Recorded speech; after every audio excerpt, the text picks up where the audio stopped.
Hey guys, welcome to my channel. So today's video is going to be POTS A to Z. If you are new here, I'm Jamie and I live with Postural Orthostatic Tachycardia syndrome, and October is POTS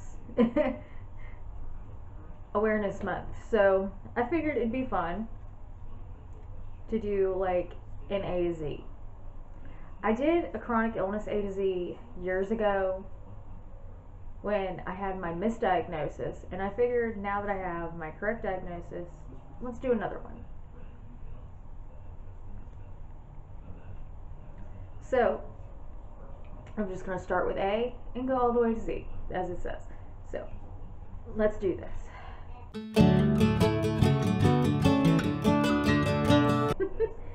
So A is anemia. Actually, a lot of POTS patients actually are anemic. I don't know the correlation. I don't understand that correlation. My doctor doesn't understand it either. But 95% of the time when I go to the doctor, I am anemic. So, yeah. B is brain, because technically POTS is not a neurological condition, nor is it a cardiac condition. It's a disorder of the autonomic nervous system, and that's but it does impact your brain and does cause neurological symptoms. C is compression. For me, I wear compression socks. I've tried compression leggings. I've tried compression garments on my arms and my abdomen, and I just can't. So I stick with my compression socks. But it helps me keep my blood up in my brain and not everywhere else, like mainly pooling in my feet. Okay, so D is dysautonomia, which is basically just the term for a condition which impacts your autonomic nervous system. And POTS is a type of dysautonomia, so yeah. E is exercise. Exercise intolerance was one of my worst symptoms. I went from being able to work out 5 days a week, an hour a day, to maybe 5 minutes without being to the point where I was going to hit the floor, or I couldn't do anything. But the funny thing is, too, exercise is actually part of most people with POTS' treatment plans. Okay, fatigue. This is probably the worst symptom that I have now. My fatigue kicks my butt.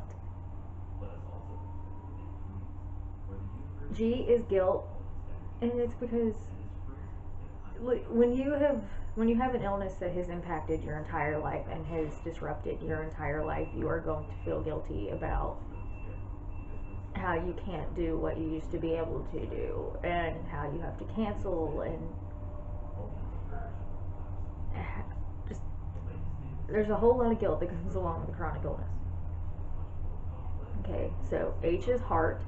Like I said, not really cardiac condition, not really a neurological condition, but a lot of the symptoms of POTS are your heart, hence the T is tachycardia. So like high heart rate. And I have heart palpitations and just, yeah, I have a lot of symptoms that are related to my heart. I is insomnia. Even though I have severe fatigue and all I want to do is sleep most days, most of the time I cannot sleep. I either struggle to get asleep or struggle to stay asleep. It does not matter what I take, what I do. Most nights I struggle from insomnia. J is joint pain. I did not know that this was actually a POTS thing until the last few months. I started having severe muscle and joint pain, and most of the time it's just my joints, like my fingers and my wrist and all that, and my shoulders and my hips. But as it turns out, joint pain is quite common in people with POTS. K is knowledge, and that's because if you're like me, when I found out what I had, I went and dove into learning everything I could about my illness. Some people shut off, don't want to learn anything, don't want to know anything about theirs. For me, I had to have the knowledge. I had to know what I had, what I could do about it, and how to fight for myself. L is lightheaded. It used to be that I was dizzy all the time, like room spinning dizzy all the time. And over the last few years, it's got to be where it's more just of a lightheaded thing. It's not all the time, it's more or less when I just stand up. Or like if I'm really sick, then I'll end up lightheaded. M is medication, because not everybody has to take medication for POTS to manage their POTS, but for me, I have to take medication in order to be able to manage it. N is nausea. I am usually severely nauseous. I'm usually taking at least one nausea pill every day. And so, yeah, nausea. O is orthostatic intolerance. Like, I cannot stand up without having some kind of symptom for maybe, it's usually now about 10 to 20 minutes. I just can't stand up. Like, if I fidget and I move, I'm fine. But I can't just stay standing in like, if I had to stand in a line that did not move for 30 minutes, I could not do that without fidgeting. And that's because of my orthostatic intolerance. And then half the time I end up doing weird things or sitting on the floor anyway. P is passing out. Because, yeah, that happens. Does it happen to everyone? No. It happens to me. Q is questions. Because, let me tell you, when you have an illness that is not really understood by anybody, including doctors, you have a lot of questions. R is rest. One of the things I'm really horrible at is forcing myself to rest, but I try to remind myself that I need my rest. S is shaking. Like, yeah, you can see that. I do that. I have done that for years, and it turns out this is nugget. As it turns out, that's just part of my POTS for me. T is tilt table test, and a tilt table test is basically the golden standard on getting your POTS diagnosis.